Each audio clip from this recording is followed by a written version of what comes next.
ना साइड रे कौनसी चटनी रो दरकार पड़िबो ना कौनसी तरकारी एते टेस्टी बनिबो कि आपण माने आकु गरमा गरम खांतु किंबा ठंडा कला परे 4 घंटा परे भी खांतु बहुत बढ़िया लागिबो।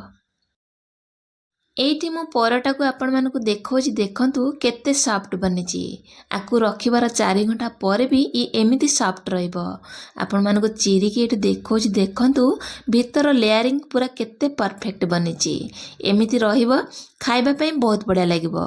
वीडियो को संपूर्ण देखंतु यदि पसंद आसीबो लाइक कमेंट शेयर करनेबे चैनल ए नुआ थिले चैनल को सब्सक्राइब करनेबे फेसबुक पेज रे देखुथिले प्लीज फेसबुक पेज को मध्य फॉलो करनेबे। आयरन प्रोटीन फाइबर रे भरपूर आमे आज पाळंग परोटा बनेबा। एइठी मु गोटे पात्र नेइची से पात्र रे मेजर करके बा मापिकिरी 2 गिना नेइची अट्टा नॉर्मल जो अट्टा हमें अट्टा रुटी करंती सही अट्टा नबा 2 गिना अट्टा पई मु एठी अध गिना बा 2 बड़ चमच नेइची बेसन बढ़िया फ्लेवर पाई मु एठी किछि जुआनी के हाथ रे क्रॉस करिकिरी दे दोची एमिति रे भी जुआनटा डाइजेशन पाई बहुत बढ़िया काम दबो ता सहित बहुत बढ़िया वासना आसीबो ता सहित गोटे चमच रु टिके कम दे दबा जीरा परोटा टिके कलरफुल लगे अध छोटे चमच देदेबा हलदी गुंड अल्प किछि कस्तूरी मेथी के हाथ रे क्रॉस करके दबा बढ़िया बास्ना आसीबो परोटारे ता सहित अल्प किछि कटा धनिया पत्र 1 इंच रो अदा को छेची के मेथी नेची आ एठी राग जति खाइबा को परोटारे पसंद करिवे सेही हिसाब रे राग लंका गुंड ऐड करिवे स्वाद अनुसार लूण को दबा अल्प किछि रिफाइंड तेल मेथी ऐड करछि आपण चाहिले घियो मध्ये देई परिबे। एमिति टिके तेल देके आमे जदि रुटी बा चकड़ीबा आमर परोटा पूरा खास्ता बनिबो पूरा सॉफ्ट बनिबो बहुत बढ़िया नरम लगिबो खाइबा पई। एठी मु किछि पाळंग साग को भलसे धोई आनिछि आ छोट छोट करी पूरा काटि नेछि आपण मन चाहिले पाळंग साग को पूरा ग्राइंडिंग करी के मध्ये ऐड करि परिबे किंतु आज टिके यूनिक वे रे बनेबा बहुत बढ़िया लागिबो खाइबा पई। एठी मु पाळंग साग को देकी भलसे गोळै नउछि पाळंग सागरे किछि मॉइस्चर थाए केते पानी एब्जॉर्ब करबो तापर आमे देखिकी पानी के ऐड करबा पाळंग साग सहित अट्टा को भलसे मिसै साला परे आमे अल्प अल्प करी पानी के ऐड करबा और रुटी के चकटिबा।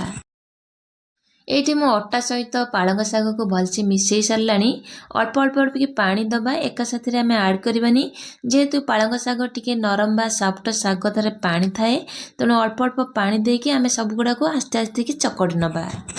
एइठी मु पाळंग साग सहित अट्टा बेसन सब गोळै के भलसे चकड़ी नेछि अट्टा चकटा ठारू टिके हार्ड रखिबा जेहेतु आमे एथरे किछि बेसन आ पाळंग साग देइछे रहिला परे से पुणी सॉफ्ट होई जिवो तेनु अट्टा चकटा ठारू टिके हार्ड रखिबा ताकू 10 मिनिट रेस्ट करिवा पे छाड़िबा 10 मिनिट परे मु एठी आपण मान को देखौछि देखंतु केते नरम बनिछि अल्प टिके हाथ रे तेल दबा आ टिके चकड़ी नबा।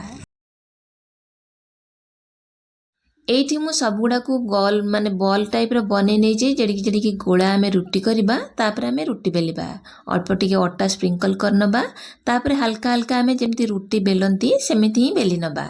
मुझे आपण मान को देखौछि गोटे बेलिकरी एई प्रोसेस रे सब रुटी गुडा को आमे बेली नबा। जो शेप रे परोटा खाइबा का आपण मान को पसंद आगे सेई प्रोसेस रे आपण माने परोटा बनै परिबे।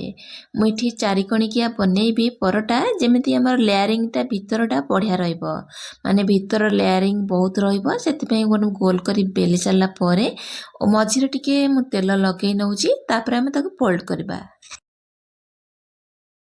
मु एटी वीडियो रे आपण मान को जेमति देखौछि देखंतु एमदी गोटे माने मझिरे टिके आमे ऑयल लगै साला परे ता ऊपर को फुटिए पुणी आ गोटे लेयर माने पकई नबा तापर टिके तेल लगै किरी पुणी दुई पट साइड के फोल्ड करनबा एमिति कले हमर लेयरिंग ता परोटा बहुत बढ़िया बनिबो आ पूरा सॉफ्ट रहइबो। आपण को जो शेप रे परोटा खाइबा को बहुत पसंद लागे आपण माने सेमिति ही बनै परिबे। मु एठी 4 कणिकिया बनौछि तापर एमति सब दे साला परे ताको अल्प टिके अट्टा दबा आ ता ऊपर मु किछि धळा राशि की स्प्रिंकल करबी आपण चाहिले एमति नॉर्मल मध्य बनै पारे। एठी मु ऑप्शनल अछि धळा राशि दबा आपण जाने देले बहुत बढ़िया लागिबो खाइबा पई धळा राशि की देई के हल्का हल्का टिके नगु ताको बेली नबा ऊपर टिके अट्टा देई के मु बेली नेछि एपटे तावा बसिछि तावा मध्ये गरम हे गलानी बिना तेल रे आमे प्रथमे ताको दुई पटे एपट सेपट टिके प्रेस करिकी सेकी नबा। ଦୁଇ ପଟ ଏପଟ ସେପଟ କରି ଆମେ ଟିକେ ସେକି ସାରିଲା ପରେ ତାପରେ ଆମେ ଉପରେ ଟିକେ ତେଲ କିମ୍ବା ଘିଅକୁ ଲଗାଇବା ଆଉ ଦୁଇ ପଟ ଏପଟ ସେପଟ କରିକି ପରଟାକୁ ସେକି ନେବା। ଏଇଠି ଗ୍ୟାସ୍ର ଫ୍ଲେମ୍କୁ ଲୋ ଟୁ ମିଡ଼ିୟମ୍ରେ ରଖିକି ଦୁଇ ପଟ ଏପଟ ସେପଟ କରିକିରି ମୁଁ ଏଇଠି ପାଳଙ୍ଗର ପରଟାକୁ ସେକି ସାରିଲାଣି। ଏଇଠି ଆମର ସୁପର ଟେଷ୍ଟି ପୁରା ପାଳଙ୍ଗ ପରଟା ରେଡ଼ି। ଆପଣମାନେ ଥରେ ଏହି ଉପାୟରେ ପାଳଙ୍ଗ ପରଟା ବନେଇକି ଖାଆନ୍ତୁ। ଆଜିର ରେସିପି ଆପଣମାନଙ୍କୁ କେମିତି ଲାଗିଲା କମେଣ୍ଟ ସେକ୍ସନରେ ସିଓର ଜଣାଇବେ। ପୁଣି ଆସିବି ଗୋଟେ ନୂଆ ରେସିପି ସହିତ। ସେ ପର୍ଯ୍ୟନ୍ତ ରହୁଛି ନମସ୍କାର, ବାଏ, ଜୟ ଜଗନ୍ନାଥ।